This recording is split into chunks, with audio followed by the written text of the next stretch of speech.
Sarah Martinez thought she had the perfect marriage. After 8 years with David, she believed they had built something unbreakable. Their suburban home with the white picket fence, their weekend barbecues, their shared dreams of starting a family soon, it all seemed like a fairy tale. But fairy tales, Sarah would soon learn, sometimes hide the darkest secrets. It was a rainy Thursday evening when Sarah's world crumbled. She had come home early from her job at the marketing firm, hoping to surprise David with his favorite dinner. As she quietly entered through the back door, she heard voices coming from David's study. The door was slightly ajar, and she recognized the second voice immediately. It was Marcus, David's younger brother. "The insurance policy is substantial," David was saying in a tone Sarah had never heard before. "Cold. Calculating. $2 million. Plus the house, plus her savings account. It has to look completely accidental, Marcus. No room for suspicion." Sarah's grocery bag slipped from her hands, but the sound of her racing heartbeat seemed louder than the crash of the cans hitting the kitchen floor. She pressed herself against the wall, her legs trembling as she strained to hear more. Marcus's voice was equally chilling. "The hiking trail on Mount Harrison would be perfect. It's isolated, and there's that cliff section where the railing is damaged. A simple stumble, maybe she hits her head on the rocks below. People fall there all the time." "She trusts me completely," David continued, and Sarah could hear the cruel smile in his voice. "When I suggest we take that anniversary hike next weekend, she'll be thrilled. She's been wanting to reconnect lately, always talking about spending more quality time together." Sarah's hand flew to her mouth to stifle a sob. Just last week, she had tearfully told David that she felt they were growing apart, that she missed the intimacy they used to share. She had suggested they plan a romantic getaway, maybe go hiking like they used to when they first met. How could she have known she was essentially planning her own murder? "What about the life insurance investigation?" Marcus asked. "Won't they find it suspicious if she dies so soon after you increase the policy amount?" "That was 6 months ago," David replied. "Plenty of time has passed. Besides, I've been the perfect grieving husband in advance. I've been telling people how stressed she's been at work, how she's been having dizzy spells. I even mentioned to her sister last month that I was worried about her balance issues."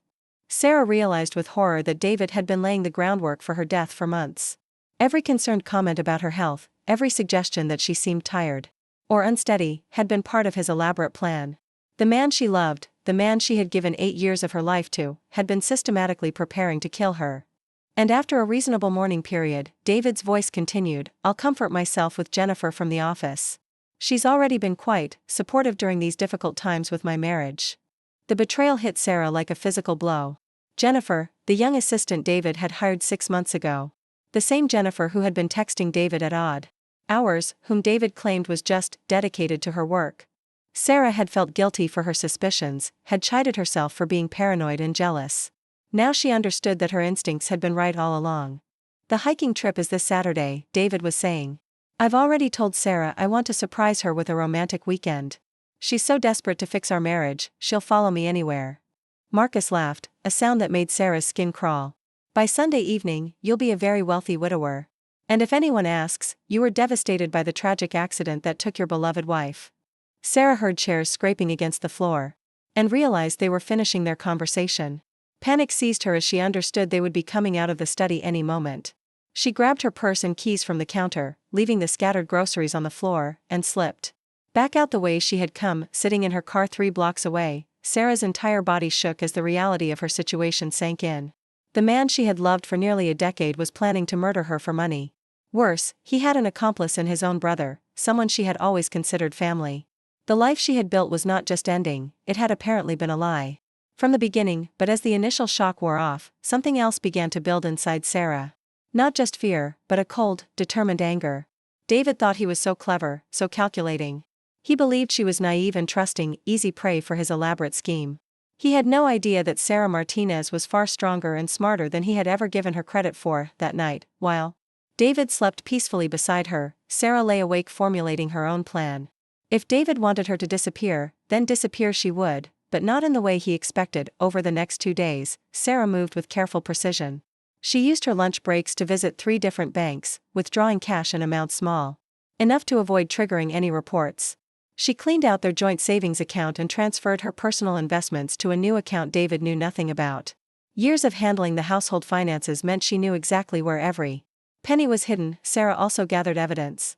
Using her phone, she recorded David during his calls with Marcus, capturing their continued discussions about the hiking trip and their excitement about the accident they had planned. She photographed important documents and made copies of everything from insurance policies to David's recent text messages with Jennifer. On Friday morning, Sarah told her boss she was taking a personal day. Instead of going home, she drove to a storage facility across town and rented a unit under her maiden name. She spent the day moving her most precious belongings, photo albums, jewelry that had belonged to her grandmother, important documents, and several boxes of clothing, into the storage unit. That evening, David could barely contain his excitement. "I've got everything planned for our anniversary hike tomorrow, sweetheart," he said, wrapping his arms around her from behind as she stood at the kitchen sink. "It's going to be a day you'll never forget." "I'm sure it will be," Sarah replied, her voice steady despite the chill running down her spine. Saturday morning arrived with clear skies and perfect hiking weather. David was practically bouncing with energy as they loaded their backpacks into his truck. "I'm so glad we're doing this," he said, kissing her cheek. "I feel like we're really going to reconnect today."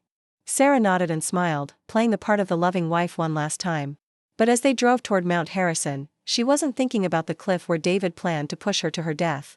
Instead, she was thinking about the anonymous tip she had called into the police the night before, reporting suspicious activity at their home address.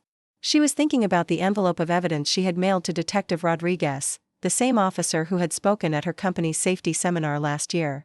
Most importantly, she was thinking about the small GPS tracker she had hidden in David's truck, and the second phone she had stashed in her backpack, a phone David knew nothing about. As they hiked deeper into the woods, Sarah watched David's demeanor change. The loving husband facade was slipping away, replaced by something cold and predatory. When they reached the damaged section of trail near the cliff, David's hand moved to her back. "Careful here, honey," he said, his voice taking on that calculating tone she had heard in his study. "The railing is broken. It would be so easy to lose your footing." "Yes," Sarah agreed, stepping away from his touch. "It would be easy to have an accident here. Almost too easy, don't you think?" Something in her tone made David look at her sharply. For the first time, Sarah saw uncertainty flicker across his face. "What do you mean?" he asked. Sarah pulled out her second phone and hit play on a recording. David's own voice filled the mountain air. "The insurance policy is substantial. $2 million, plus the house, plus her savings account. It has to look completely accidental, Marcus." The color drained from David's face as his own words echoed around them. "Sarah, I can explain." "You can explain to the police," Sarah interrupted, backing further away from him. "Along with your brother Marcus, who I'm sure they're picking up right about now." David lunged toward her, but Sarah was ready. She had been preparing for this moment for 2 days. She ducked away from his grasp and ran back down the trail, her hiking boots giving her sure footing on the familiar path. "Sarah!" David shouted behind her. "Come back. You don't understand." But Sarah understood perfectly. She understood that the man chasing her had never loved her, had seen her only as a means to an end. She understood that her marriage had been a lie, that while she had been building a life, David had been planning her death. She also understood that she was not the helpless victim David believed her to be. Sarah reached her car, not the truck they had arrived in together, but her own sedan that she had arranged to have a friend drop off at the trailhead that morning. As she drove away, she could see David in her rearview mirror, standing at the edge of the parking lot, his face a mask of rage and disbelief. By the time David made it back to town, police were waiting at their house. The evidence Sarah had provided was overwhelming: recorded conversations, financial documents showing David's recent insurance policy changes, and text messages between David and Jennifer that revealed not only their affair but also discussions about their future together after Sarah's accident. Marcus was arrested at his apartment, where police found detailed maps of the hiking trail and research about accidental deaths on mountain paths. Under questioning, he quickly confessed and implicated David, hoping for a lighter sentence. Sarah watched the arrests from a hotel room across town, her bags already packed and her new life ready to begin. She had transferred her job to the company's branch office in Portland, 3 states away. Her old life as David's wife was over, but her life as Sarah Martinez, survivor, overcomer, and protector of her own destiny, was just beginning. The trial made national news. David Martinez, charged with conspiracy to commit murder and attempted murder, received a sentence of 25 years to life. Marcus received 15 years for his role in the plot. The story of the woman who uncovered her husband's plan and turned the tables became a cautionary tale about trust, betrayal, and the strength that can emerge from the darkest circumstances. Jennifer, the assistant who had been planning to step into Sarah's life, lost her job and faced charges for her knowledge of the conspiracy. The $2 million insurance policy that David had counted on became evidence against him instead of the fortune he had planned to enjoy. 6 months later, Sarah stood on a different mountain trail, this time in Oregon's beautiful Cascade Range. The morning sun painted the peaks gold, and the air was crisp with the promise of new possibilities. She had changed her name back to her maiden name, started fresh in a city where no one knew her story unless she chose to share it. The betrayal still hurt. Some nights, Sarah still woke up remembering the love she had believed in, the future she had planned with a man who had been planning her death. But those moments were becoming less frequent, replaced by a growing sense of her own strength and resilience. Sarah had learned that she was capable of far more than she had ever imagined. She had outwitted a man who thought he was cleverer than her, had saved her own life when no one else even knew it was in danger, and had brought justice not just for herself but for any future victims David might have targeted. Her new job in Portland was challenging and fulfilling in ways her old position had never been. She had made friends who knew her as the strong, independent woman she had become, not as the naive wife she had been. She was taking graduate classes in criminal justice, thinking she might want to help other people who found themselves in dangerous situations. Sometimes people asked Sarah if she regretted not seeing the signs sooner, if she blamed herself for trusting David so completely. Her answer was always the same: she had loved honestly and completely, and there was no shame in that. The shame belonged entirely to the man who had betrayed that love and planned to destroy the person who had given it to him. One evening, as Sarah sat on her apartment balcony watching the sunset over the Columbia River, her phone rang. It was Detective Rodriguez calling to inform her that David's appeal had been denied. He would serve his full sentence, with no possibility of parole for at least 20 years. "How do you feel about that?" the detective asked. Sarah considered the question carefully. A year ago, she would have been devastated by any news involving David. 6 months ago, she might have felt satisfied by his punishment. Now, she felt something else entirely. "I feel free," she said finally. "For the first time in years, I feel completely free." After she hung up, Sarah remained on her balcony as darkness fell over the city. Tomorrow she would wake up and continue building the life she had saved for herself. She would go to work, attend her evening class, maybe call her sister or meet friends for dinner. She would live the life that David had tried to steal from her, and she would live it fully, gratefully, and on her own terms. The woman who had once been David Martinez's intended victim had become something far more powerful, a survivor who had written her own ending to what was supposed to be someone else's story. And that story, Sarah knew, was just beginning. Sarah's new life in Portland began to unfold in ways she had never imagined possible. The first few months had been about survival, about simply putting one foot in front of the other and learning to sleep without checking the locks twice. But as autumn painted the Oregon landscape in brilliant colors, Sarah found herself not just surviving but truly living for the first time in years. Her work at Morrison & Associates, a boutique marketing firm specializing in non-profit organizations, felt like a calling rather than just a job. Unlike her previous position where she had sold products she didn't believe in to people who didn't need them, here she was helping organizations that made real differences in people's lives. She worked with domestic violence shelters, literacy programs, and environmental conservation groups.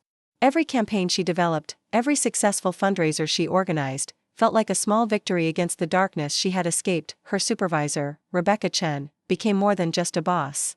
Rebecca was a woman in her 50s who had rebuilt her own life after a difficult divorce, and she seemed to sense something familiar in Sarah's determination to excel. One evening, as they worked late on a campaign for a women's shelter, Rebecca finally asked the question that had been hanging between them for months. "You don't have to tell me," Rebecca said, looking up from her laptop, "but I recognize the look of someone who's been through something significant. If you ever want to talk, I'm here." Sarah had been dreading this moment for months, but found herself relieved when it finally came. She told Rebecca everything, watching her supervisor's expression shift from concern to admiration as the story unfolded. "My God," Rebecca whispered when Sarah finished. "You saved your own life. Do you realize how remarkable that is?" "I just did what I had to do," Sarah replied, but Rebecca shook her head firmly. "No, you did what most people couldn't do. You kept your head when discovering something that would have destroyed most people. You planned, you executed, and you survived. That's not just luck, Sarah. That's strength." That conversation marked a turning point. For the first time since her escape, Sarah began to see herself not as a victim who had gotten lucky, but as a survivor who had fought for her life and won. The distinction felt enormous. Her graduate classes in criminal justice became more than just academic pursuits. Professor Williams, who taught her course on victimology, often used real cases to illustrate psychological principles. When he described the freeze response that many people experience when confronted with extreme betrayal, Sarah found herself raising her hand. What about people who don't freeze? She asked. What makes some people able to act instead of just react? Professor Williams paused, studying her face with the keen insight of someone who had spent decades working with trauma survivors. That's an excellent question. Research suggests it's often a combination of factors: previous experience with adversity, strong problem-solving skills, and sometimes just the specific circumstances that allow for planning rather than immediate reaction. Why do you ask? Sarah felt the weight of 20 other students' attention, but something about the academic setting made her feel safe to share. I'm asking for a friend, she said, which wasn't entirely untrue. She was asking for the friend she had become to herself. After class, Professor Williams approached her. If your friend would like to speak with someone who specializes in trauma recovery, I can recommend some excellent therapists. Sometimes survivors feel guilty about their strength, as if they should have been more affected than they were. That evening, Sarah called Dr. Elena Vasquez, the therapist Professor Williams had recommended. Dr. Vasquez specialized in what she called competent survivors, people who had successfully escaped dangerous situations but struggled with the aftermath of their own capability. Many of my clients feel guilty about their survival, Dr. Vasquez explained during their first session. They think they should be more broken, more traumatized. But strength in crisis doesn't mean the trauma isn't real, and healing isn't just about recovering from weakness, it's also about integrating the strength you discovered. Through therapy, Sarah began to understand that her ability to plan and execute her escape hadn't been cold or unfeeling, it had been a profound act of self-love. Every careful step she had taken to gather evidence and secure her future had been her deepest self fighting for the life she deserved. She also began to process the years leading up to David's betrayal. With Dr. Vasquez's help, she could see the subtle ways David had been isolating her from friends and family, making her financially dependent, and undermining her confidence. The affair with Jennifer hadn't been a sudden temptation, it had been part of a pattern of lies and manipulation. That went back years. I keep thinking about all the signs I missed, Sarah told Dr. Vasquez during one session. His insistence on managing our social calendar, the way he discouraged me from staying close with my college friends, how he always had a reason why I shouldn't take that promotion that would have required travel. Those weren't signs you missed, Dr. Vasquez replied gently. Those were tactics an abuser used to isolate and control you. The fact that you maintained your independence enough to save yourself shows incredible resilience. The insight that she had been in an abusive relationship all along was both devastating and liberating. It explained so many moments of self-doubt, so many times she had questioned her own judgment. But it also revealed that her escape had been even more remarkable than she had realized. Winter in Portland was rainy and gray, but Sarah found herself embracing the weather in a way that surprised her. Back home, she had always complained about gloomy days. Now, she appreciated the way the rain washed everything clean, the way the clouds provided a soft, gentle light that made even ordinary moments feel peaceful. She had rented a small apartment in the Pearl District, with large windows that looked out over the city. In the evenings, she would sit by those windows with a cup of tea, reading or working on her graduate assignments. The solitude that had once frightened her, the silence that David had always rushed to fill with television or music, now felt like a luxury. It was during one of these quiet evenings that Sarah received an unexpected call from her sister Emma.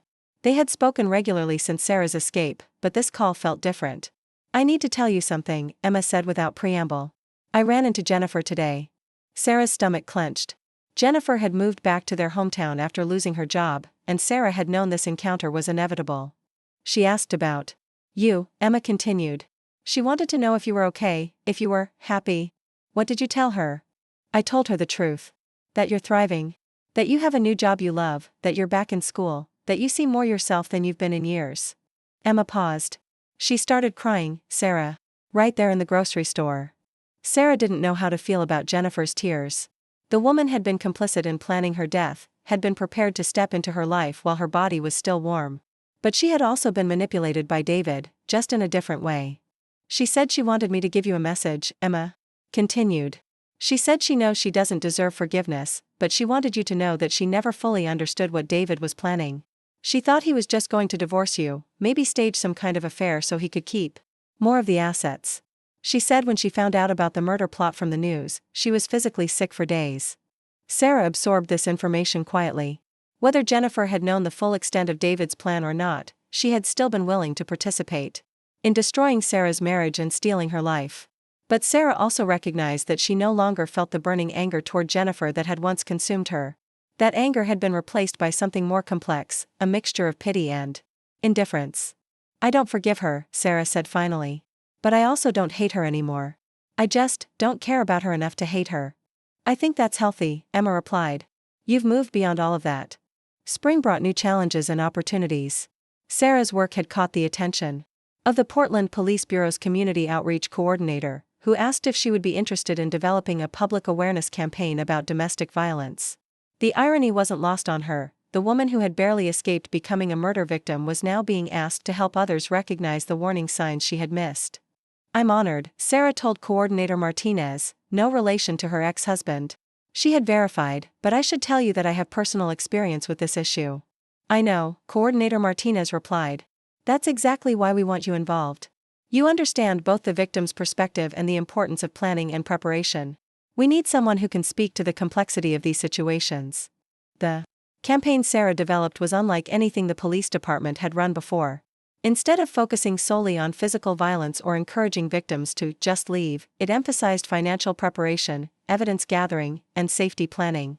The centerpiece was a series of workshops called Your Escape Plan that taught people how to prepare for leaving dangerous relationships. The first workshop drew 30 people, mostly women but also several men. Sarah was nervous as she stood in front of the group, but as she began to speak about the importance of financial independence and documentation, she felt a familiar strength flowing through her. I'm not going to tell you my story, she began, because your story is what matters. But I will tell you this, you are more capable than you know, you are stronger than they want you to believe, and you deserve to be safe. The response was overwhelming. People lined up after the workshop to thank her, to share their own stories, to ask for specific advice. Several attendees became regular participants, bringing friends and family members to subsequent sessions. One woman, Maria, approached Sarah after the third workshop with tears in her eyes.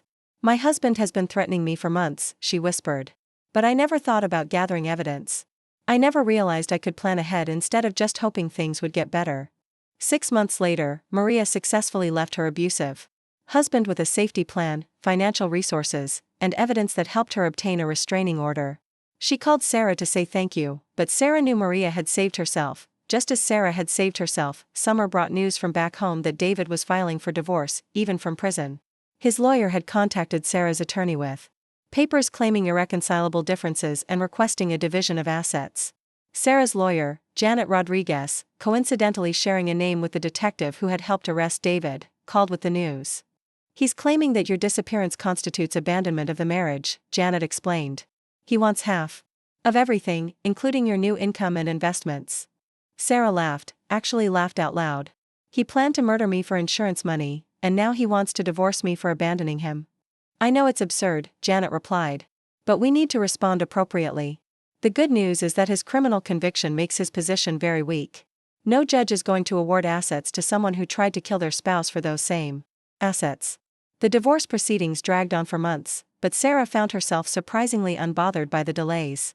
Every legal document that crossed her desk reminded her of how completely she had outmaneuvered David. While he sat in a prison cell trying to claim rights to a life he had planned to end, she was building something entirely new, the final divorce decree arrived on a sunny Tuesday in September, almost 2 years after Sarah's escape. She was officially free, not just practically but legally. That evening, she celebrated with Rebecca and several colleagues at a small restaurant overlooking the Willamette River. To new beginnings, Rebecca raised her glass, and everyone toasted, but as Sarah lifted her wine glass, she realized this wasn't really a beginning anymore. This was her life, fully realized and lived on her own terms. The woman who had once been defined by her relationship to David Martinez was now simply Sarah Chen. She had legally taken her mother's maiden name. Survivor, advocate, graduate, student, friend. Fall brought an unexpected opportunity. Professor Williams approached her after class with a proposal from the university's research department. They wanted to fund a study on competent survivors of domestic violence and murder plots, using Sarah's case as a starting point. We want to understand what factors enable some people to not just escape dangerous situations, but to thrive afterward, Professor Williams explained. Your story could help us identify these factors and potentially save other lives. The research project consumed Sarah's free time for months, but in the best possible way. She interviewed other survivors, worked with statisticians to analyze patterns, and co-authored papers that would eventually be published in criminal justice journals. The work felt like the culmination of everything she had learned about survival, resilience, and the power of careful planning. One interview in particular stayed with her. She spoke with a man named Robert whose wife had tried to poison him slowly over several months. Like Sarah, he had discovered the plot by accident and had managed to gather evidence before confronting the situation. People ask me if I feel lucky, Robert told her. But luck didn't save me. Paying attention saved me. Being willing to believe something I didn't want to believe saved me. Luck was just what I called my preparation when it met my opportunity. Sarah found herself nodding as he spoke. Luck had nothing to do with it. She had saved herself through awareness, planning, and the courage to act on what she knew to be true, even when that truth was devastating. Winter arrived early that year, but Sarah barely noticed the cold. She was deep into writing her thesis on survival psychology when she received a call that stopped her in her tracks. It was Detective Rodriguez, calling to inform her that David had been found dead in his prison cell. It appears to be suicide. The detective explained gently. He left a note, but I wanted to ask if you want to know what it said before I tell you. Sarah considered the question carefully. 2 years ago, anything David wrote would have consumed her thoughts for weeks. Now, she felt only a distant curiosity. Yes, she said. I think I should know. It was short, Detective Rodriguez said. It just said, she was always smarter than I gave her credit for. I should have known she would figure it out. I should have known she would win. Sarah absorbed this information with surprising calm. David's final words weren't an apology or an expression of remorse for trying to kill her. They were simply an acknowledgement of her intelligence and strength. In a strange way, it felt like the first honest thing he had said about her in years. How do you feel about this news? Detective Rodriguez asked. Relieved, Sarah answered immediately. I feel relieved that I'll never have to worry about him getting out, about him trying to contact me or hurt someone else. But also, sad. Sad. For the person I thought he was, sad for the years I lost believing in something that wasn't real. That evening, Sarah called her sister Emma to share the news. Emma cried. She had known David for 8 years and had genuinely liked him before learning the truth about his plans. I keep thinking about family barbecues, Emma said through her tears. He seemed so normal, so loving. How do you reconcile that with what he was planning to do to you? You don't, Sarah replied. You just accept that people are capable of hiding their true selves completely. And you learn to trust your instincts. When something feels wrong, even if you can't explain why. The rest of that winter passed quietly. Sarah finished her thesis, graduated with honors, and was offered a position with the FBI's Behavioral Analysis Unit. The job would mean moving to Virginia, starting over once again in a new place. But this time, the idea of starting over felt like an adventure rather than a necessity. Before leaving Portland, Sarah organized one final Your Escape Plan workshop. The room was packed with nearly 100 people, including several who had attended her very first session 2 years earlier. Maria was there, now serving as a volunteer counselor at a women's shelter. Rebecca came to show her support, along with Dr. Vasquez and Professor Williams. When I started these workshops, Sarah told the group, I thought I was teaching people how to escape dangerous situations. But you've taught me something even more important, how to build a life worth protecting. Each of you who has taken steps to ensure your safety, who has refused to accept less than you deserve, who has chosen to thrive rather than just survive, you've shown me what real courage looks like. The applause was thunderous, but Sarah barely heard it. She was looking out at faces that reflected her own journey back to herself. Faces that showed the strength that emerges when people realize they are worth fighting for. Spring brought Sarah's move to Quantico and the beginning of her career with the FBI. Her first case involved a woman whose husband had been slowly poisoning her, much like the man she had interviewed for her research. Sarah's insights proved invaluable in helping the woman gather evidence and escape safely. How did you know to look for those specific patterns? Her supervisor asked after they had successfully arrested the would-be killer. Because I understand how these predators think, Sarah replied. I know how they plan, how they manipulate, and how they underestimate their victims. But most importantly, I know that victims are often much stronger and smarter than anyone gives them credit for. Her reputation within the bureau grew quickly. Sarah became known as someone who could see cases from the victim's perspective without losing her analytical objectivity. She consulted on dozens of cases involving spousal murder plots, developing protocols that helped other agents recognize warning signs and protect potential victims. One case in particular reminded her powerfully of her own experience. A woman named Lisa had discovered her husband's plan to kill her during a vacation in Yellowstone. Like Sarah, Lisa had overheard a conversation between her husband and his best friend. Like Sarah, she had managed to gather evidence and escape before the planned accident. Sarah interviewed Lisa as part of the investigation, and found herself looking into eyes that reflected her own journey. People keep telling me I'm lucky to be alive, Lisa said. But I don't feel lucky. I feel angry that I had to save myself from someone who was supposed to love me. You're right to feel angry, Sarah replied. But you should also feel proud. You saved your own life through intelligence and courage. That's not luck, that's strength. Years passed, and Sarah's life filled with meaningful work, deep friendships, and a sense of purpose she had never experienced before. She never remarried, though she dated occasionally. She found that she enjoyed her independence too much to rush into anything that might compromise it. On the 5th anniversary of her escape, Sarah took a hiking trip to Mount Hood. As she stood on a ridge looking out over the Oregon landscape she had come to love, she thought about the woman she had been 5 years earlier. That woman had been so afraid of being alone, so desperate to save a marriage that had never been real. This woman, the woman she had become, wasn't afraid of anything. Her phone buzzed with a text from Maria, who was now running her own nonprofit organization helping domestic violence survivors. Thinking of you today. Thank you for showing me that we don't have to be victims of our circumstances. We can be the authors of our own stories. Sarah smiled as she read the message. She had learned something that no one could ever take away from her. She was capable of saving herself, of building a life worth living, of turning even the worst betrayal into a foundation for something better. As the sun set over the mountains, painting the sky in brilliant oranges and purples, Sarah felt a deep sense of gratitude. Not for the trauma she had experienced, but for the strength she had discovered within herself. Not for David's betrayal, but for her own capacity to transform that betrayal into wisdom and purpose. She had disappeared from David's story, just as he had planned. But she had reappeared in her own story as the hero she had always been capable of being. And that story, Sarah knew with absolute certainty, was far from over. The woman who had once been a target had become a protector. The woman who had once been deceived had become a truth teller. The woman who had once been marked for death had become fully, vibrantly alive, and as she made her way back down the mountain trail, Sarah carried with her the knowledge that she was exactly where she belonged, in a life she had fought for, a life she had earned, a life that was entirely and authentically her own. 10 years after her escape, Sarah Chen had become one of the FBI's most respected behavioral analysts specializing in domestic homicide cases. Her office at Quantico was lined with commendations and thank you letters from survivors she had helped. But the item she treasured most was a simple framed photo of Mount Hood, a reminder of how far she had traveled, both literally and metaphorically, from the woman she used to be.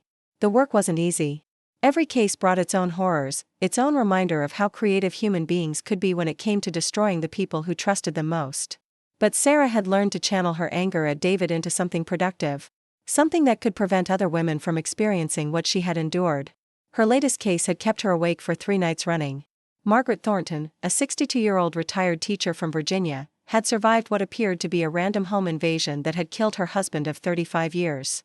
But something about Margaret's story hadn't sat right with the local police, and they had called in the bureau for a psychological profile. Sarah had interviewed Margaret twice, and each conversation had left her more convinced that this was no random crime. Margaret's reactions were all wrong, too controlled, too prepared, too similar to the responses Sarah had seen from perpetrators rather than genuine victims. The breakthrough came when Sarah requested financial records. Margaret's husband, Harold, had recently increased his life insurance policy to $3 million. More telling, Margaret had taken out a substantial loan against her retirement savings just weeks before Harold's death, claiming she needed the money for home renovations that had never begun. When Sarah presented her findings to the task force, the lead detective, Agent Morrison, looked skeptical. You think a 62-year-old retired teacher hired a hitman to kill her husband? I think a 62-year-old woman with 35 years of marriage discovered something about her husband that made her desperate enough to plan his death, Sarah replied. The question isn't whether Margaret killed Harold. The question is what Harold did that made Margaret believe she had no other choice. The answer came from Harold's computer. Hidden in encrypted files were thousands of images of child pornography, some dating back decades. Harold Thornton had been a predator, and Margaret had discovered his secret. Rather than report him and face the public shame and financial ruin that would follow, she had chosen a different path. Margaret broke down during her 3rd interview with Sarah, confessing not just to arranging her husband's death but to the years of hell she had endured once she learned the truth about the man she had married. I couldn't let him destroy more children, Margaret sobbed. I couldn't let the world know what I had been living with all these years. I thought if he just disappeared, it would be over. Sarah felt a complex mix of emotions as she listened to Margaret's confession. She understood the desperation that drove someone to consider murder as a solution. She had felt that same desperation on Mount Harrison when David had moved toward the cliff. But she also knew that Margaret's choice had ultimately destroyed her own life as surely as it had ended Harold's. There were other options, Sarah said gently. Anonymous tips to police, victim advocate organizations that could have helped you process what you discovered. You didn't have to become a killer to stop him. Easy for you to say, Margaret replied. Bitterly. You don't know what it's like to discover that your entire life has been a lie. But Sarah did know. The difference was that when Sarah had discovered David's betrayal, she had chosen to save herself rather than destroy him. Margaret had chosen destruction, and now both their lives were over. The case haunted Sarah for weeks afterward. She found herself calling Dr. Vasquez, her former therapist in Portland, for a phone session to process her complicated feelings about Margaret's situation. You're struggling because you see yourself in her, Dr. Vasquez observed. But you need to remember that your choices were different because your circumstances were different. David was actively planning to kill you, you had to act in self-defense. Harold wasn't threatening Margaret's physical safety, horrible as his crimes were. But what if he had been? Sarah asked. What if I had gotten to Mount Harrison and David had actually tried to push me off that cliff? Would I have fought back? Would I have pushed him instead? Those are hypothetical questions that we can't answer, Dr. Vasquez replied. What matters is the choice you actually made. You chose to outthink him rather than overpower him. You chose survival over revenge. That distinction is important. The conversation helped Sarah understand why Margaret's case had affected her so deeply. Every survivor made different choices based on their circumstances, their resources, and their psychological makeup. Sarah's way hadn't been the only way, it had just been her way. That realization led to a new project. Sarah began developing a training program for FBI agents on the psychology of survival, focusing on why different victims responded to threats in different ways. The program became so popular that she was invited to present it at law enforcement conferences across the country. During one presentation in Chicago, Sarah was approached by a young police detective named Alex Rivera. Alex's questions were more sophisticated than usual, showing a deep understanding of trauma psychology that suggested personal experience. I was wondering, Alex said after most of the crowd had dispersed, if you might have time for coffee. I have a case that I think might benefit from your perspective. Over coffee, Alex shared the story of a woman named Carmen who had disappeared 3 days before her husband's hunting accident that had left him dead. The local sheriff's department was treating it as a missing person case, but Alex suspected Carmen had orchestrated her husband's death and her own disappearance. What makes you think that? Sarah asked. Alex pulled out a thick file. Financial records show she emptied their joint accounts 2 weeks before the accident. She called in sick to work for 3 days before disappearing, but her coworkers say she seemed excited, not ill. And the hunting accident itself, Luis was an experienced hunter, but he was found shot with his own rifle in a way that suggests someone else pulled the trigger. Sarah reviewed the case files with growing interest. The pattern was familiar but different from her own experience. Where Sarah had gathered evidence to protect herself from law enforcement scrutiny, Carmen seemed to have planned to disappear entirely. Have you found any evidence of domestic violence? Sarah asked. Hospital records going back 5 years, Alex replied grimly. Broken bones that Carmen claimed were from falls or sports injuries. Neighbors reported hearing arguments. And sometimes screaming. But Carmen never filed any police reports. So she finally had enough and decided to solve the problem permanently, Sarah mused. The question is whether she planned to kill him or just to escape, and the killing was self-defense. Does it matter? Alex asked. Sarah considered the question carefully. Legally, yes. Morally, that's more complicated. If Carmen felt her life was in danger and saw no other way out, then what she did was survival. If she killed Luis out of revenge or anger, that's something different. The case stayed on Sarah's mind for days. Finally, she called Agent Morrison and requested permission to consult on the Carmen Rodriguez case. The local sheriff's department welcomed FBI assistance, and Sarah found herself traveling to rural Arizona to examine the crime scene. The remote location where Luis had been found told its own story. This wasn't a popular hunting area but an isolated spot miles from any main road. Either Luis had brought Carmen here to kill her and she had turned the tables, or Carmen had lured him here with the intention of killing him. Sarah's breakthrough came when she examined Luis's truck. Hidden under the spare tire was a shovel, a tarp, and a bag of lime, tools for disposing of a body. Carmen hadn't murdered her husband, she had escaped from a man who had brought her to this remote location. To kill her, the evidence shifted the investigation completely. Carmen Rodriguez had disappeared not as a fugitive from justice but as a woman running for her life after defending herself against an attempted murder. The FBI launched a nationwide search, not to arrest Carmen but to find her and ensure her safety. They found her 6 months later, living under an assumed name in a small town in Montana and working as a waitress. When Sarah accompanied the agents who made contact, Carmen's first words were not denial or anger but relief. "I thought you were here to arrest me," Carmen said, tears streaming down her face. "I thought Luis's family had convinced you that I was a murderer." "You're not under arrest," Sarah assured her. "We're here to help you. We know what really happened that day, and we know you acted in self-defense." Carmen's story, when she finally felt safe enough to tell it, was both heartbreaking and inspiring. Luis had been escalating his violence for months, threatening to kill her if she ever tried to leave him. The day he died, he had told her they were going camping to work things out. But when they reached the remote location, he had pulled out a gun and told her she would never leave him alive. "I had been taking self-defense classes in secret," Carmen explained.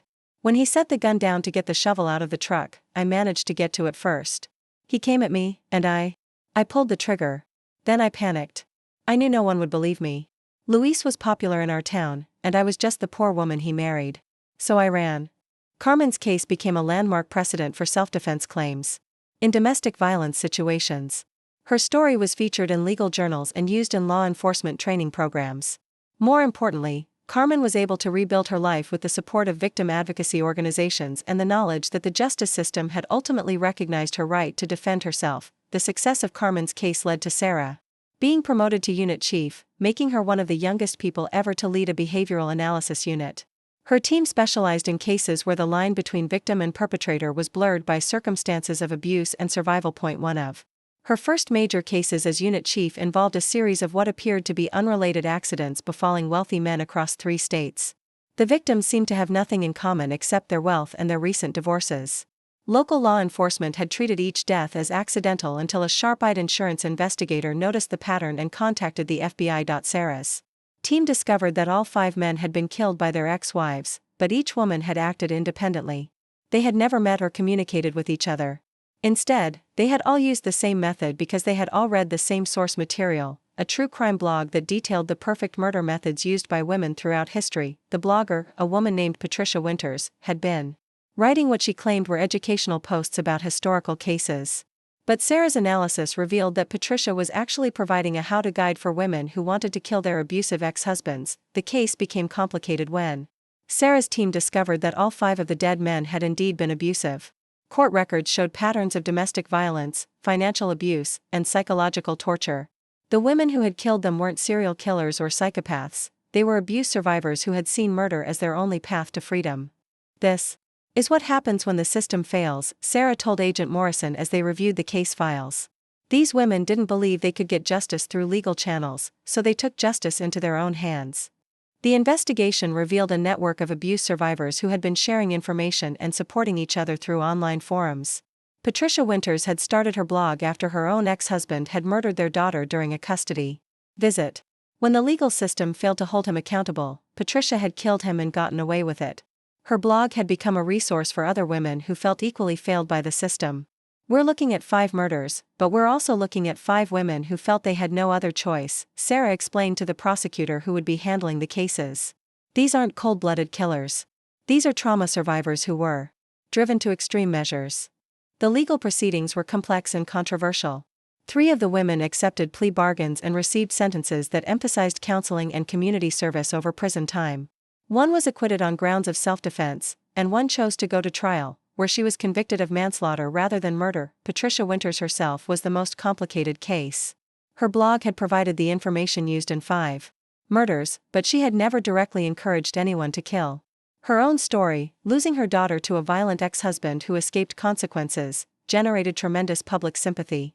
Ultimately, she was sentenced to 5 years in prison, but was released after serving 2 years. The case changed how Sarah thought about justice and survival.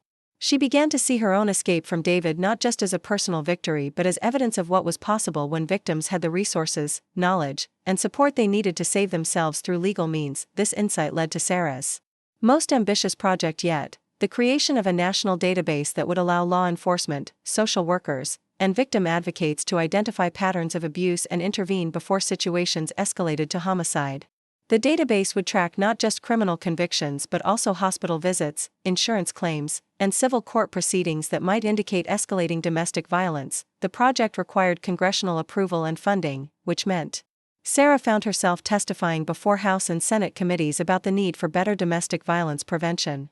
She had never imagined that the quiet marketing executive who had once been too intimidated to challenge David's financial decisions would one day be addressing members of Congress about national policy.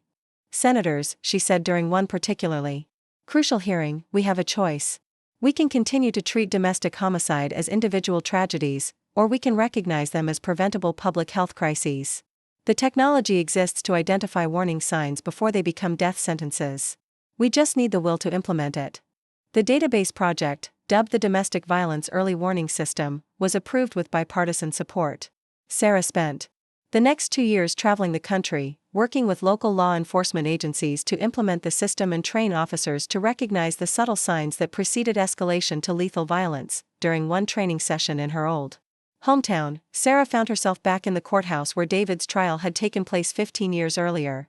The building looked exactly the same, but Sarah felt like a completely different person walking through those halls. After the training, she drove past the house where she and David had lived. New owners had painted it blue and added a garden, erasing the last physical traces of the life she had shared with a man who had planned to kill her.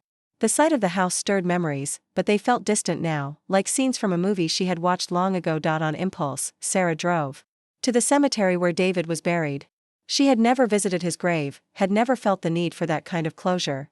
But standing there now, 15 years later, she found herself wanting to mark this moment somehow. His headstone was simple, bearing only his name and dates. No loving epitaph, no mention of being a beloved husband or brother. His family had apparently been as devastated by his crimes as Sarah had been. "I forgive you," she said quietly, surprising herself with the words. "Not for your sake, but for mine. I forgive you so I can finally let go of the last piece of anger I've been carrying." The words felt true as she spoke them. For 15 years, a small part of Sarah had remained trapped in that house, in that marriage, in the life David had tried to end. But standing at his grave, she realized that woman was finally free too. That evening, Sarah had dinner with Emma and her family. Emma's children, now teenagers, had grown up hearing stories about their Aunt Sarah's important work with the FBI, but they knew few details about what had led her to that career. "Mom says you used to be married," Emma's daughter Madison said. Over dessert. "What happened to your husband?" Emma started to change the subject, but Sarah held up a hand. "It's okay," she said. "Madison, I was married to someone who wasn't a good person. He tried to hurt me, so I had to leave and start over. That experience taught me how to help other people who are in similar situations." "Were you scared?" Madison asked. Sarah considered the question seriously. "Yes, I was scared. But I learned that being scared doesn't mean you can't be brave. Sometimes the bravest thing you can do is save yourself." Later that night, Emma walked Sarah to her car. "Thank you for being honest with her," Emma said. "I wasn't sure how much to tell the kids about what happened. They're old enough to understand that sometimes people we trust can hurt us," Sarah replied. "And they're old enough to learn that we don't have to stay in situations that harm us, no matter who's doing the harming." As Sarah drove back to her hotel, she reflected on how different this conversation might have been even 5 years ago. For so long, she had seen her story as something shameful, something that marked her as naive or damaged. Now she understood it as something powerful, evidence of human resilience and the possibility of transformation. The next phase of Sarah's career brought new challenges. She was promoted again, this time to Deputy Assistant Director, making her responsible for all behavioral analysis units dealing with domestic violence cases. The job required her to spend more time in Washington, testifying before Congress, meeting with Justice Department officials, and overseeing policy development. She bought a house in Alexandria, a Victorian-era home that she lovingly restored. Over several years, the house became her sanctuary, filled with art and books and the artifacts of a life lived fully on her own terms. She hosted dinner parties for colleagues and friends, something she had never felt confident enough to do during her marriage to David. One evening, while hosting a dinner for several FBI colleagues and their spouses, Sarah found herself in conversation with Agent Lisa Park's husband, Michael, a trauma surgeon at Johns Hopkins. "Lisa tells me you were instrumental in developing the early warning system," Michael said. "We've started seeing the impact in our emergency department. More domestic violence victims are getting connected with resources before their injuries become life-threatening." "That was the goal," Sarah replied. "To intervene before the system fails." "If you don't mind me asking," Michael continued, "what drew you to this specialization? Most people who go into behavioral analysis are fascinated by criminal minds. Your focus seems to be more on the victims." Sarah had been asked this question hundreds of times over the years, and she had developed a variety of professional answers. But something about Michael's genuine curiosity made her want to be more honest. I understand victim psychology because I was a victim, she said simply. My first husband tried to kill me, and I had to save myself. Everything I've done since then has been about making sure other people have better options than I did. The conversation at the table quieted as people absorbed this information. Most of Sarah's colleagues knew pieces of her story, but few had heard her state it so directly. My God, said Agent Park. I had no idea. It's not something I usually share at dinner parties, Sarah laughed, trying to lighten the mood. But it's the truth. Sometimes our worst experiences become our greatest strengths. Dr. Michael nodded thoughtfully. In medicine, we see that a lot. The best trauma surgeons are often people who survived their own traumatic injuries. They understand what patients are going through in a way that textbooks can't teach.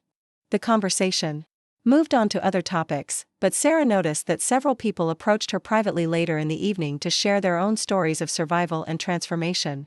She realized that her willingness to be vulnerable had given others permission to acknowledge their own struggles. This insight led to Sarah's next major initiative, a peer support program that paired domestic violence survivors with law enforcement officers and prosecutors who were working their cases. The program recognized that professional expertise was valuable, but lived experience was irreplaceable. The program was controversial at first. Some law enforcement officials worried that involving survivors in active cases would compromise investigations or create conflicts of interest. But the results spoke for themselves. Cases that included peer support had significantly higher conviction rates and lower rates of victim recantation. Sarah found herself profiled in magazines and newspapers as a leading expert on domestic violence prevention.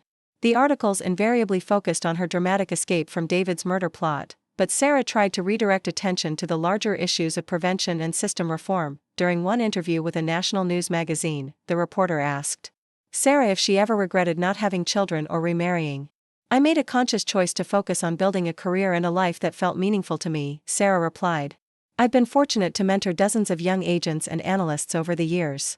I've helped hundreds of survivors rebuild their lives. In many ways, I feel like I've had a very full family life, just not a traditional one. The truth was more complicated.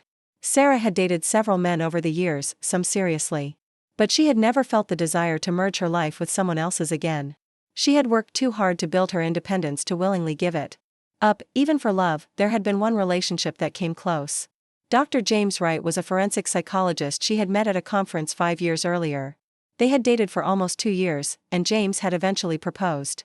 Sarah had said no, not because she didn't love him, but because she couldn't imagine explaining to another person why she needed to keep certain parts of her life separate and protected. I understand, James had said when she turned down his proposal. You've built a fortress around yourself, and you're not ready to let anyone inside the walls. Maybe someday you will be.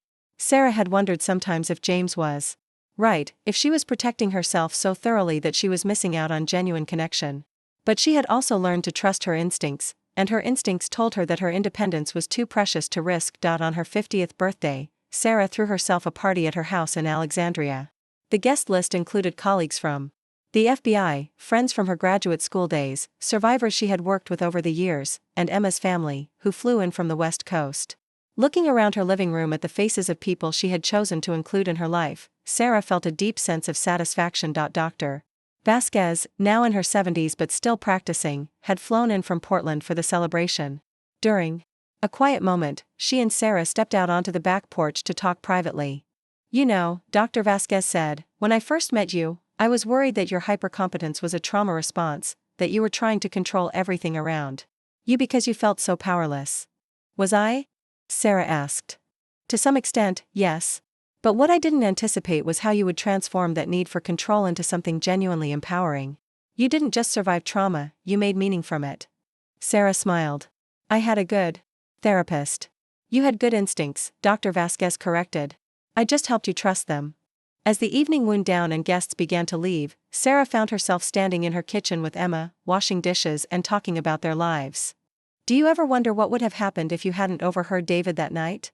Emma asked. Sarah considered the question. Sometimes. But I try not to dwell on hypotheticals. The reality is that I did overhear him, I did save myself, and I did build something meaningful from that experience. Wondering about alternate timelines doesn't change any of that. But aren't you curious? What if you had confronted him directly instead of planning your escape? What if you had gone to the police immediately? If I had confronted David, he probably would have killed me that night, Sarah said matter-of-factly. If I had gone to The police without evidence, they might not have believed me, and David would have known I was onto him. The way I handled it was the way that kept me alive and ensured justice was served. Emma was quiet for a moment. I'm so proud of you, she said finally. Not just for surviving, but for what you've done with your life since then. I'm proud of me too, Sarah replied, and meant it completely. The next decade brought both triumph and challenge. Sarah's early warning system was credited with preventing an estimated 3,000 domestic homicides, and she was awarded the Presidential Medal of Freedom for her contributions to public safety. The ceremony at the White House was attended by dozens of survivors whose lives had been saved by the system she had developed, but the work also took its toll. Every case brought new stories of human cruelty and betrayal. Sarah learned to compartmentalize better than she had in her early years, but she also recognized that she couldn't do this work forever without risking burnout. She began to think about retirement, or at least a transition to a different kind of work. Teaching appealed to her. The idea of training the next generation of investigators and advocates felt like a natural evolution of her career. The decision was made for her when she was offered a position as the director of the newly created National Institute for Domestic Violence Prevention, a joint venture between the Justice Department and the Department of Health and Human Services. The job would allow her to focus on research, policy development, and training rather than active casework. Sarah's farewell party at the FBI was attended by hundreds of people whose lives she had touched over her 20-year career. Agent Morrison, now nearing retirement himself, gave a speech that brought many attendees to tears.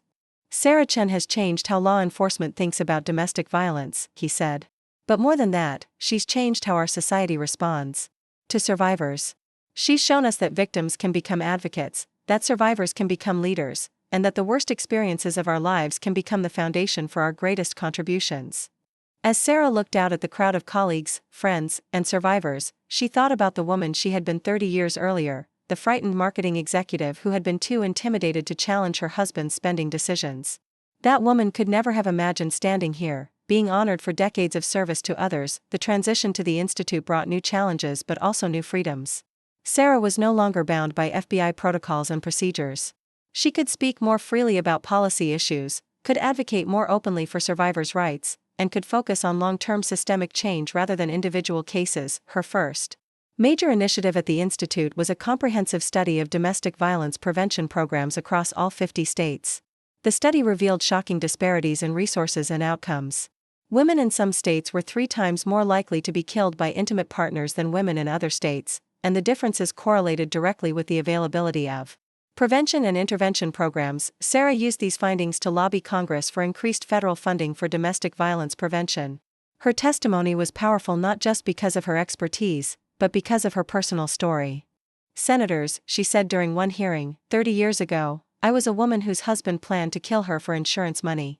If I had lived in a state without adequate resources, if I hadn't had the education and financial means to save myself, I would have become a statistic.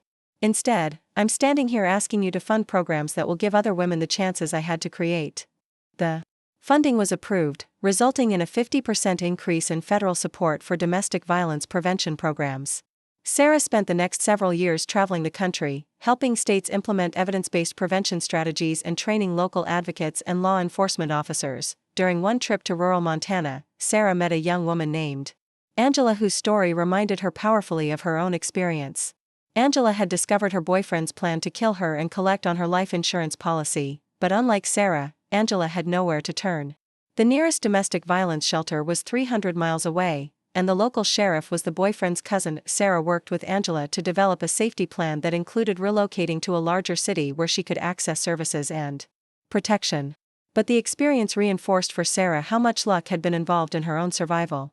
If she had lived in rural Montana instead of a major metropolitan area, her story might have ended very differently. This realization led to Sarah's final major project, the creation of a national emergency response system for domestic violence survivors in isolated areas. The system used technology to connect rural survivors with urban resources, providing everything from safety planning to legal advice to emergency transportation. The system was tested first in Montana, where Angela became one of the first advocates trained to use the technology. Within its first year, the system had helped more than 500 women escape dangerous situations in rural areas across the western states. Sarah was in her office at the Institute, reviewing expansion plans for the rural response system, when she received a call that stopped her in her tracks. It was Detective Martinez from the Portland Police Bureau. calling to inform her that Marcus, David's brother and co-conspirator, had been found dead in his apartment. He was released from prison 6 months ago, Detective Martinez explained. Neighbors called for a welfare check when they hadn't seen him for several days. Natural causes, it looks like. Heart attack. But he left something you should know about. Marcus had left behind a journal detailing his 20 years in prison, including his growing remorse for his role in David's plan to kill Sarah. The final entry, written just days before his death, was a letter addressed to Sarah. I know I have no right to ask for your forgiveness, the letter read. What David and I plan to do to you is evil, and I have lived with that knowledge every day for 20 years. But I want you to know that seeing what you did with your life after we tried to destroy it has been both a punishment and a blessing. You turned our worst intentions into something beautiful. You became everything we tried to prevent you from becoming. The letter went on to describe how Marcus had followed Sarah's career from prison, reading about her work in law enforcement magazines and newspapers. He had kept a scrapbook of articles about her achievements, and he had donated money earned from his prison job to domestic violence shelters in Sarah's name. I can never undo what I plan to help David do to you, the letter concluded. But I want you to know that your survival and success have been the greatest proof that evil doesn't always win. Thank you for showing me that people can change, even people like me. Sarah sat in her office for a long time after reading Marcus's letter, processing emotions she couldn't quite name. She felt sad for the man Marcus had become in prison, genuinely remorseful and attempting to make amends. But she also felt a sense of completion, as if the last chapter of an old story had finally been written. That evening, Sarah called Dr. Vasquez, now in her 80s but still sharp and insightful. How do you feel about his apology? Dr. Vasquez asked. Grateful, I think, Sarah replied. Not because I needed his remorse to move on, I did that years ago.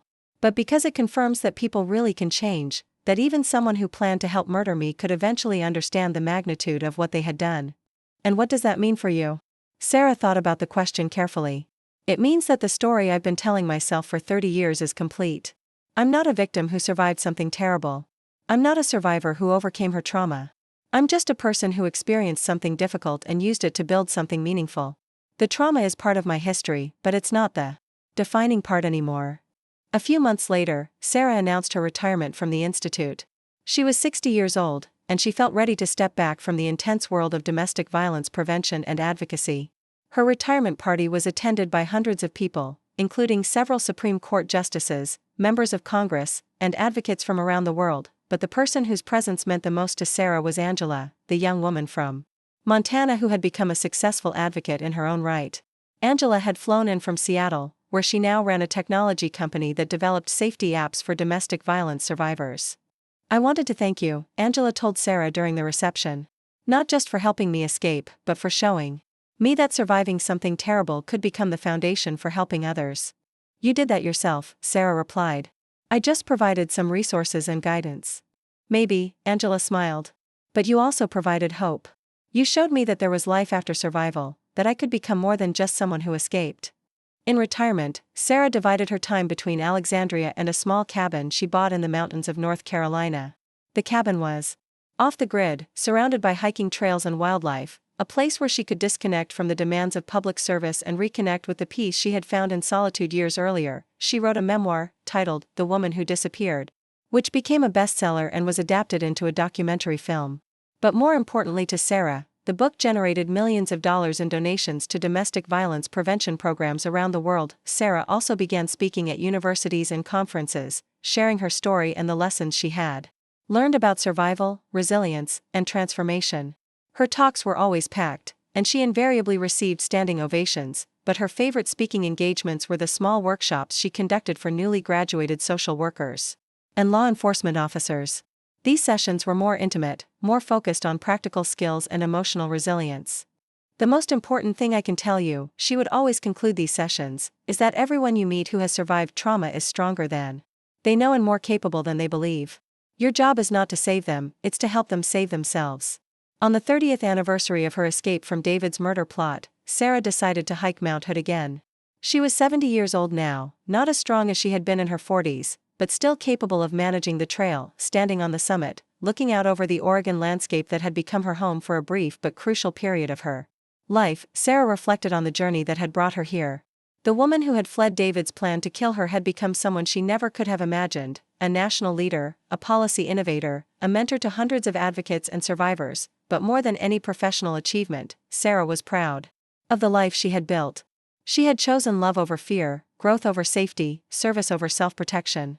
She had transformed the worst betrayal imaginable into a foundation for helping others. As she made her way back down the mountain, Sarah carried with her a deep sense of gratitude. Not for the trauma she had experienced, but for the strength she had discovered within herself. Not for David's betrayal, but for her own capacity to turn that betrayal into something meaningful and healing. She had disappeared from the life David had planned for her, a life that would have ended on a cliff 30 years ago. But she had reappeared as exactly who she was meant to be, a protector, an advocate, a survivor who had learned to thrive, and that story, Sarah knew with absolute certainty, would continue long after she was gone, carried forward by the hundreds of people whose lives she had touched and who would touch others in turn. The woman who had once been marked for death had become a force for life, and that legacy would be her true immortality. At 75, Sarah Chen had settled into a rhythm of life that felt both purposeful and peaceful. Her days at the mountain cabin were filled with reading, writing, and long walks through the forest trails. But solitude had never meant isolation for Sarah, and her phone rang regularly with calls from former colleagues, current advocates, and survivors who still sought her counsel. One such call came on a crisp October morning from Dr. Maria Santos, the current director of the National Institute for Domestic Violence Prevention. Maria's voice carried an urgency that immediately caught Sarah's attention. "Sarah, we have a situation that I think you need to know about. Are you familiar with the name Victoria Chen?" Sarah paused, her coffee cup halfway to her lips. Chen was a common surname, but the formality in Maria's voice suggested this was more than coincidence. "Should I be?"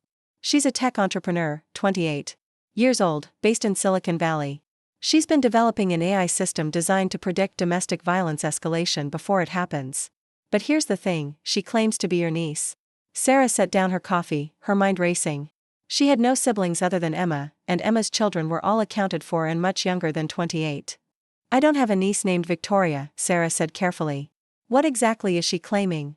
"She says she's the daughter of your late brother Michael, and that she's been following your work her entire adult life. She's been using your name and story to gain credibility for her company, telling investors that domestic violence prevention runs in her family." Sarah felt a familiar chill, the same instinct that had saved her life 30 years ago when something didn't feel right. "Maria, I never had a brother named Michael. Someone is using my story and my name for their own purposes." "That's what I suspected, but I wanted to check with you first. The concerning part is that her AI system is actually quite impressive. She's received significant funding and has partnerships with several law enforcement agencies. If she's built something valuable using a false identity, it complicates everything," Sarah finished. "Send me whatever information you have about her and her company. I want to understand what we're dealing with before we decide how to respond." The files Maria emailed painted a picture of a brilliant young woman who had indeed created something remarkable. Victoria Chen's company, Sentinel AI, had developed algorithms that could analyze patterns in emergency calls, hospital visits, and police reports to identify domestic situations that were likely to escalate to homicide within the next 90 days. Early tests suggested the system could predict violence with 78% accuracy, but Victoria's biography was filled with lies. She claimed to have grown up in foster care after her parents were killed in a domestic violence incident, inspired by her Aunt Sarah's work to dedicate her life to prevention. She spoke at conferences about carrying on the family legacy of protecting women and children. Sarah found herself in an ethical dilemma unlike any she had faced before. Victoria was using Sarah's name and fabricating family connections, but she was also doing legitimate work that could save lives. Exposing the lies might destroy a promising prevention technology. Sarah decided to handle the situation directly. She called Victoria's office and requested a meeting, identifying herself simply as Sarah Chen and saying she was interested in learning more about Sentinel AI. They met at a coffee shop in Palo Alto, and Sarah recognized Victoria immediately from the photos she had seen. The young woman was Asian American, roughly the right age to be believable as Sarah's niece, and she carried herself with a confidence that reminded Sarah of her younger self. "Miss Chen," Victoria stood to greet her, extending her hand. "It's such an honor to meet you. I've followed your work for years." "Have you?" Sarah replied, studying Victoria's face for signs of recognition. But Victoria showed no indication that she knew who Sarah really was. They sat down, and Sarah let Victoria launch into her well-rehearsed presentation about Sentinel AI. The technology was indeed impressive, and Victoria's passion for the work seemed genuine. But every few minutes, she would reference her family history, her aunt's pioneering work in domestic violence prevention, the legacy she was trying to honor. Finally, Sarah interrupted. Victoria, I need to ask you something directly. You keep mentioning your Aunt Sarah's work. Can you tell me more about her? Victoria's eyes lit up. Oh, she's incredible. Sarah Chen revolutionized how law enforcement approaches domestic violence prevention. She created the early warning system that saved thousands of lives. She survived an attempt on her own life and turned that experience into a career helping others. She's my hero. When did you last speak with her? Victoria's expression faltered slightly. We don't have much contact. Family relationships can be complicated, you know? But her work has always inspired me. Sarah leaned forward. Victoria, I am Sarah Chen. The aunt you've been claiming to have. And I never had a brother named Michael, which means you are not my niece. The color drained from Victoria's face. For a moment, she looked like she might deny it, but then her shoulders sagged in defeat. I was wondering when this day would come, she said quietly. I've been terrified of it, but also almost hoping for it. Why? Sarah asked, not unkindly. Why use my story? Why claim a connection that doesn't exist? Victoria was quiet for a long moment, staring into her coffee cup. When she finally spoke, her voice was barely above a whisper. Because your story was the only thing that kept me alive when I was 16 and watching my stepfather beat my mother to death. The confession hung in the air between them. Sarah felt her anger evaporate, replaced by the familiar ache she felt whenever she encountered another survivor. Tell me what really happened, Sarah said gently. Victoria's real story emerged slowly, painfully. She had grown up in an abusive household in Oakland, watching her stepfather terrorize her mother for years. When Victoria was 16, she had called 911 during a particularly violent assault, but by the time police arrived, her mother was dead and her stepfather was claiming self-defense. The police didn't believe me, Victoria said, tears streaming down her face. They said teenagers were unreliable witnesses, that family disputes were complicated. My stepfather was never charged. He got custody of me, and he made my life hell for the next 2 years. She had escaped at 18, putting herself through college and graduate school while working multiple jobs. It was during her computer science studies that she had first read about Sarah's work and the early warning system. Your story gave me hope that technology could solve problems that the justice system couldn't, Victoria explained. I started developing algorithms as my thesis project, and when I saw how powerful they could be, I knew I had to pursue this work full-time. But why lie about being my niece? Victoria looked ashamed. Because investors and law enforcement agencies didn't want to fund a domestic violence prevention company started by someone with no credentials in the field. But they were interested in funding the niece of the famous Sarah Chen. The lie opened doors that would have stayed closed otherwise. Sarah studied Victoria's face, seeing echoes of her own desperation from decades earlier. How many people have you told this story to? Everyone, Victoria admitted. My investors, my employees, law enforcement partners, the media. My entire professional identity is built on this lie. They sat in silence for several minutes, both processing the implications of Victoria's confession. Finally, Sarah spoke. Your technology, is it really as effective as you claim? Yes, Victoria said immediately. Every statistic I've shared is real. The algorithms work. We've already prevented dozens of homicides in the pilot programs. Sarah felt the weight of a difficult decision. Exposing Victoria's lies would destroy her career and potentially eliminate a technology that could save lives. But allowing the deception to continue would mean complicity in fraud. Victoria, I want to help you find a way forward, but we need to address the lies you've told. Your work is valuable, but it needs to stand on its own merits, not on a false connection to me. Over the next several hours, they developed a plan. Victoria would gradually transition her public narrative, revealing her real story of survival and explaining how Sarah's work had inspired her without claiming a family connection. She would issue corrections to previous interviews and presentations, framing them as oversimplifications that had gotten out of hand. It won't be easy, Sarah warned. Some people will feel deceived. You might lose some investors or partnerships. I know, Victoria nodded. But living with this lie has been eating away at me for years. I want to succeed as Victoria Chen, not as some fictional niece of Sarah Chen. Sarah was impressed by Victoria's courage in facing the consequences of her deception. I'll help you however I can. Your work is too important to let personal mistakes destroy it. The transition took months and was indeed painful. Several investors pulled their funding when Victoria revealed her real background, and some law enforcement partnerships were suspended pending review. But the quality of Victoria's technology spoke for itself, and new supporters emerged who were impressed by her honesty and her real story of survival. Sarah found herself becoming an unofficial mentor to Victoria, helping her navigate the complex world of domestic violence advocacy and policy. Their relationship evolved from awkward beginning to genuine respect and eventually to something approaching the family connection Victoria had falsely claimed. "You know," Sarah told Victoria during one of their regular check-ins, "you don't need to be my actual niece to carry on this work. You just need to be yourself, a brilliant survivor who's using her skills to protect others." Victoria's company not only survived the controversy but thrived.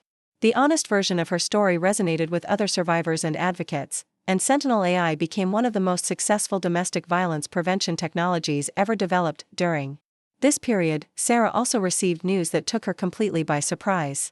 Emma called with information that their elderly neighbor from childhood, Mrs. Patterson, had left Sarah a substantial inheritance. "She left a note," Emma explained, reading over the phone. "It says, Sarah always had the courage to do what was right, even when it was difficult. I want her to continue that work in whatever way brings her joy." Mrs. Patterson had been a quiet widow who had lived next door to Sarah's family for 20 years. Sarah remembered her as kind but reserved. Someone who kept to herself but always had a friendly wave for the neighborhood children. "I had no idea she had been following my career," Sarah told Emma. "She never mentioned it when we talked." The inheritance was significant enough to fund a new initiative, and Sarah found herself facing an unexpected opportunity to make one final contribution to the field she had devoted her life to. She decided to establish the Patterson Foundation for Survivor Innovation, a grant program specifically designed to fund technology and research projects developed by domestic violence survivors. Victoria's company became the foundation's first major recipient, but Sarah was determined to support a broader range of survivor-led initiatives. The foundation's launch attracted attention from across the advocacy community. Sarah was once again in demand as a speaker and consultant, despite her supposed retirement. But she found that this phase of her work felt different from her earlier career. Instead of carrying the burden of being one of the few experts in the field, she was now part of a community of survivors who had transformed their experiences into expertise. One of the foundation's early grant recipients was a project that particularly moved Sarah. Keisha Williams, a survivor from Detroit, had developed a network of safe houses operated entirely by and for survivors of color. Keisha's program recognized that traditional domestic violence services often failed women of color, who faced additional barriers including racism, immigration status, and economic marginalization. "Your foundation didn't just give us money," Keisha told Sarah during a site visit to Detroit. "You gave us legitimacy. When survivors see that other survivors are funding our work, it changes how they think about their own potential." Sarah was struck by this insight. For 30 years, she had worked within established institutions, law enforcement, federal agencies, traditional nonprofits. But the foundation allowed her to support innovations that came directly from the survivor community, bypassing institutional gatekeepers who might not understand the needs of marginalized victims. Another grant recipient was Marcus Thompson, a male survivor of domestic violence who had developed support groups specifically for men. Marcus's work addressed a population that was often overlooked in domestic violence prevention efforts, recognizing that male victims faced unique challenges including societal skepticism and limited resources. "Men don't talk about being abused," Marcus explained to Sarah during one of their conversations. "They're supposed to be strong, supposed to protect, not be protected. But abuse doesn't discriminate based on gender, and neither should our response to it." Sarah's work with the foundation introduced her to perspectives on domestic violence that she hadn't fully considered during her government career.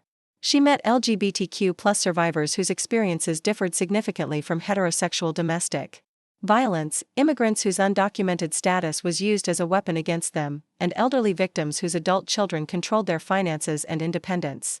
Each story expanded Sarah's understanding of how complex and varied domestic abuse could be. Her own experience, a relatively privileged white woman with education and resources, was just one thread in a much larger tapestry of survival and resilience.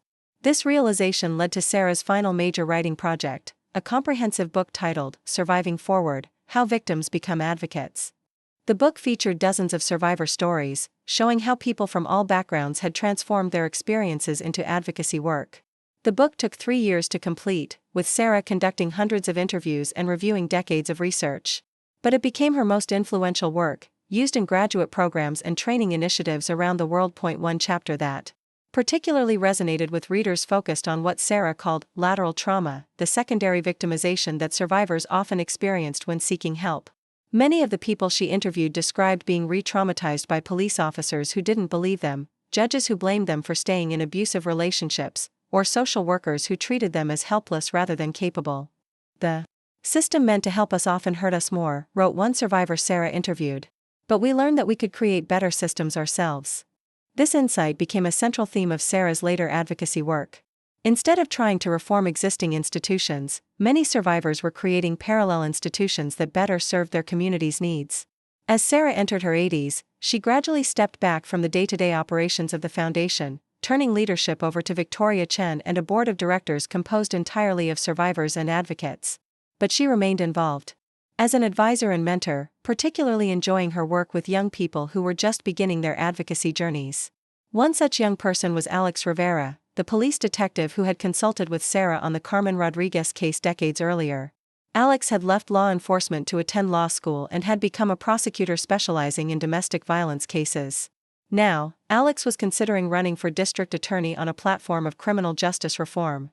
"I want to create a prosecutor's office that treats survivors as partners, not just witnesses," Alex told Sarah during one of their mentoring sessions.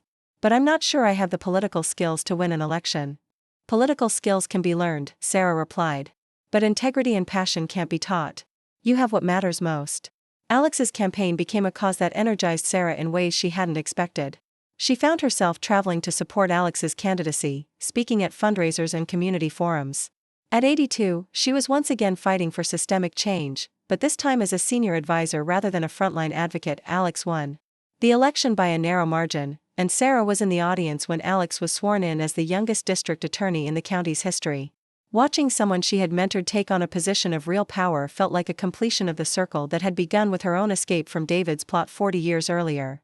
"I wouldn't be here without your example," Alex told Sarah at the post-election celebration. "You showed me that survivors could become leaders, that we didn't have to be content with just escaping. We could build better systems for everyone." Sarah felt a deep satisfaction as she listened to Alex's words. She had spent decades working within flawed systems, trying to reform them from the inside. But now she was seeing a new generation of leaders emerging, survivors and advocates who weren't content to work within existing structures but were bold enough to transform them entirely. As winter settled over her mountain cabin, Sarah found herself reflecting on the unexpected trajectory her life had taken. The marketing executive who had once been too intimidated to question her husband's financial decisions had become a mentor to district attorneys and foundation directors. But more than any professional achievement, Sarah was proud of the community she had helped build. The Patterson Foundation had funded over 200 projects, creating a network of survivor-led organizations that spanned the globe. Victoria's technology company had expanded internationally, preventing thousands of deaths. Alex's prosecutor's office was becoming a model for trauma-informed criminal justice. Most importantly, Sarah had learned that healing didn't end with personal recovery. True healing happened when survivors used their strength to protect others, when trauma became the foundation for transformation, when individual stories of survival became collective movements for change. On New Year's Eve, as she sat by her fireplace watching snow fall outside her cabin windows, Sarah received a text message that made her smile.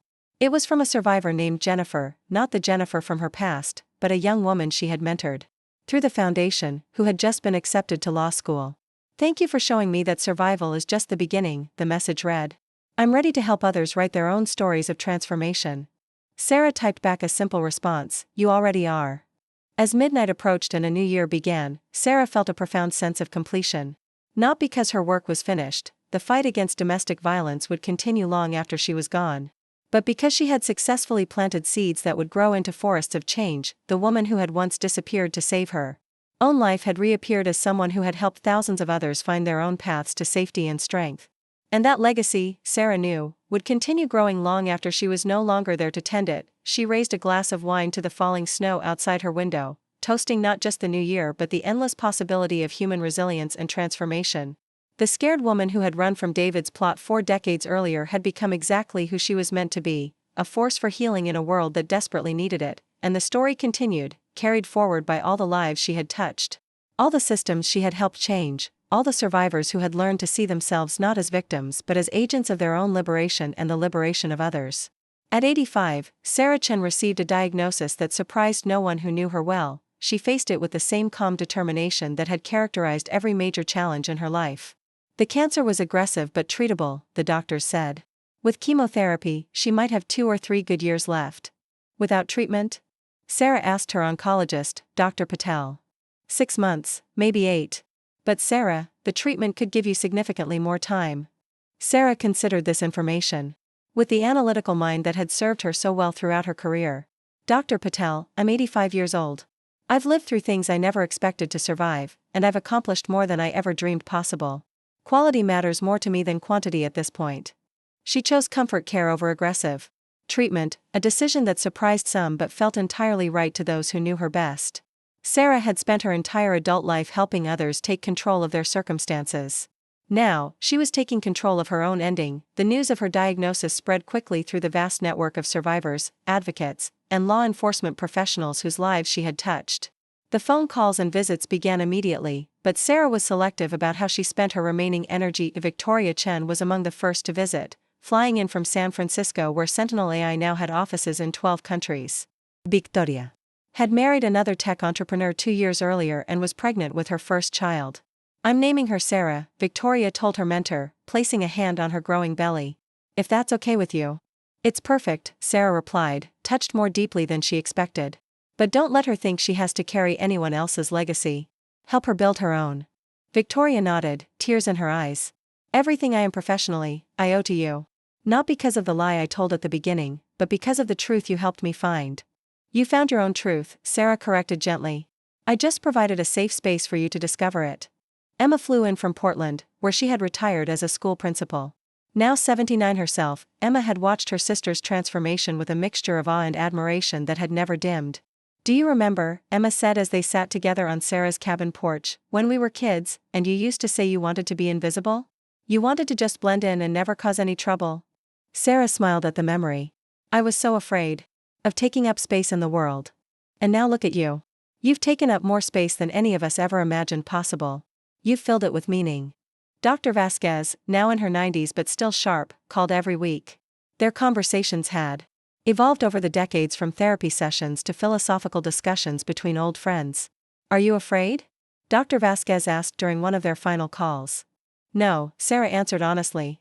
I was afraid 40 years ago when I thought my life was going to be cut short before I'd really lived it. But I've lived, Elena. I've lived more fully than I ever thought possible. Alex Rivera, now serving a second term as district attorney, visited on a crisp November day.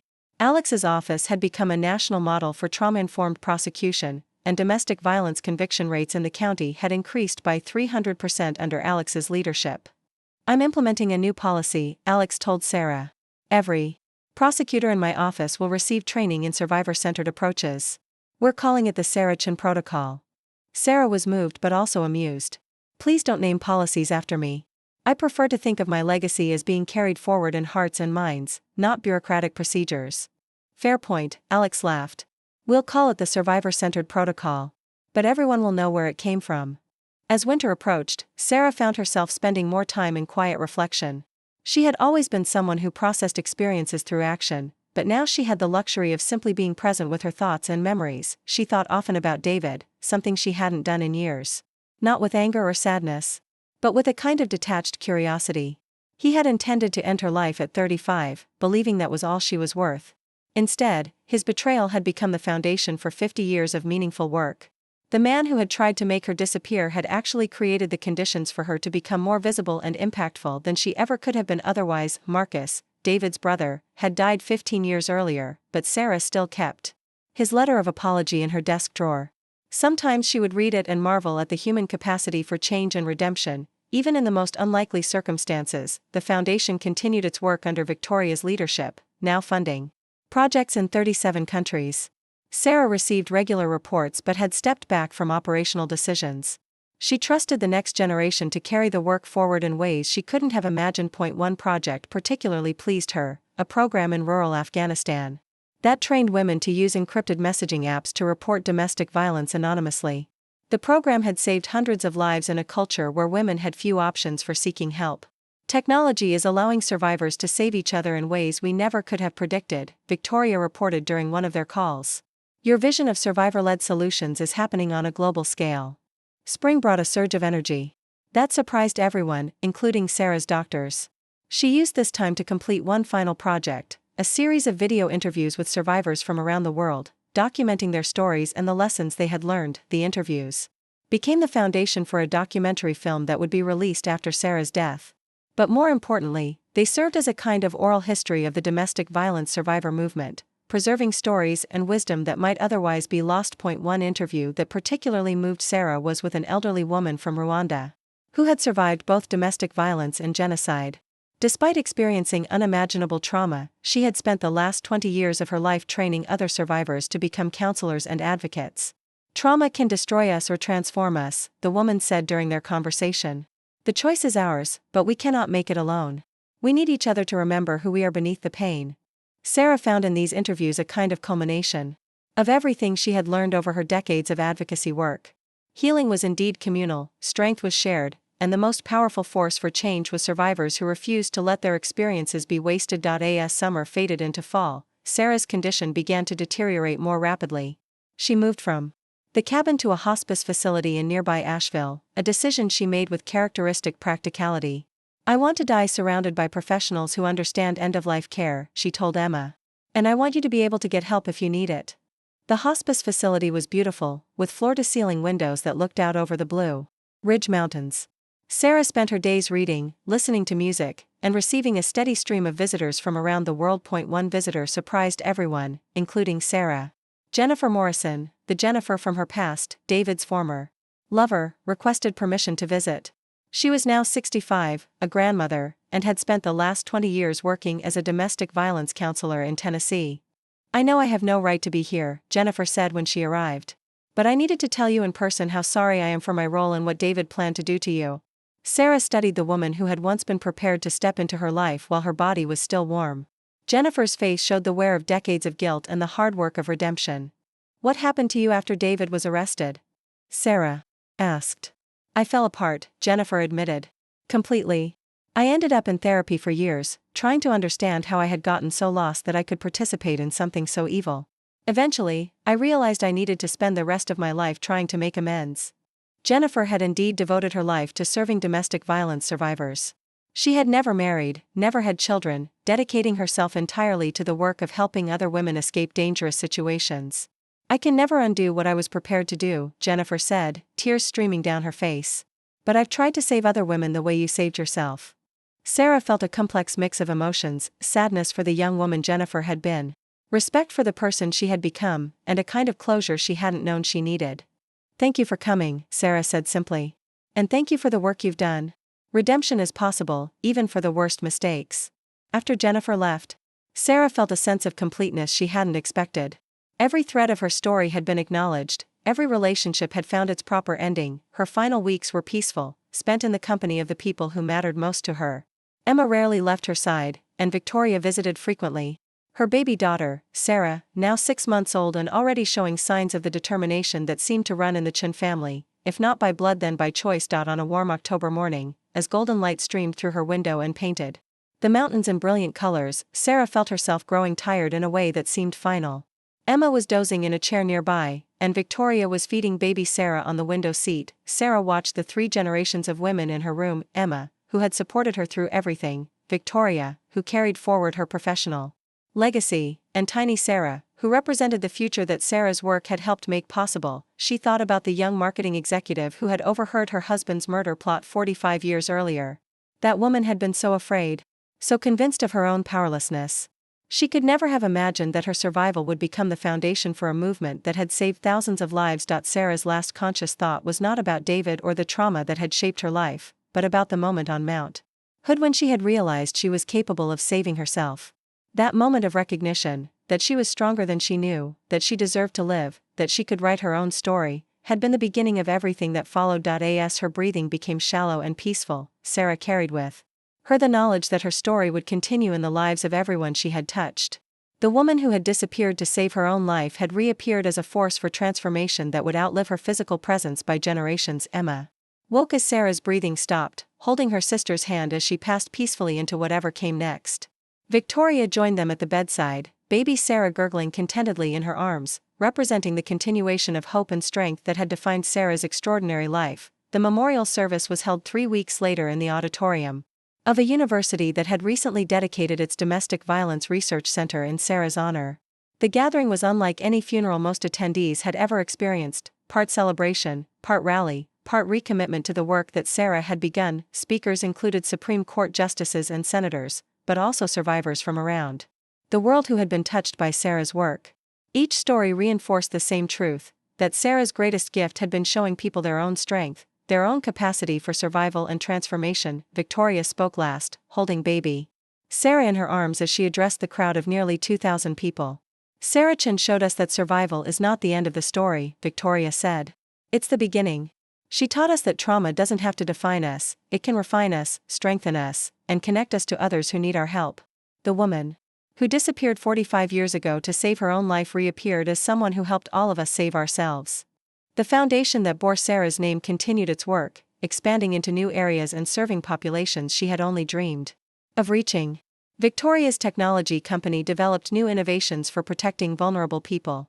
Alex's prosecutor's office became a training ground for trauma-informed criminal justice professionals from around the world. Most importantly, the survivors that Sarah had mentored went on to mentor others, creating an ever-expanding network of people who understood that their worst experiences could become their greatest contributions to the world. Years later, when people asked about Sarah Chen's legacy, those who knew her best would say that it couldn't be found in any single program or policy.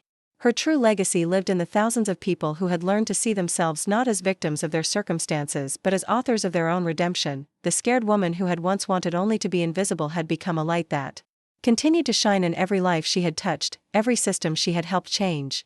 Every survivor who had learned to transform their pain into power, and in that transformation, from victim to survivor to advocate to mentor to legend, Sarah Chen had achieved something that David's murder plot could never have destroyed, a form of immortality that lived not in memory but in action, not in the past but in the endless possibility of human resilience and renewal. Her story had ended, but the stories she had inspired were just beginning, carrying forward the truth that had guided her entire life, that everyone deserves to be safe, that everyone is stronger than they know, and that survival is always just the first chapter in a much larger story of what becomes possible when people refuse to let trauma have the final word. The woman who had disappeared had returned, again and again, in every life she saved, every system she changed, every person who learned to believe in their own capacity for transformation.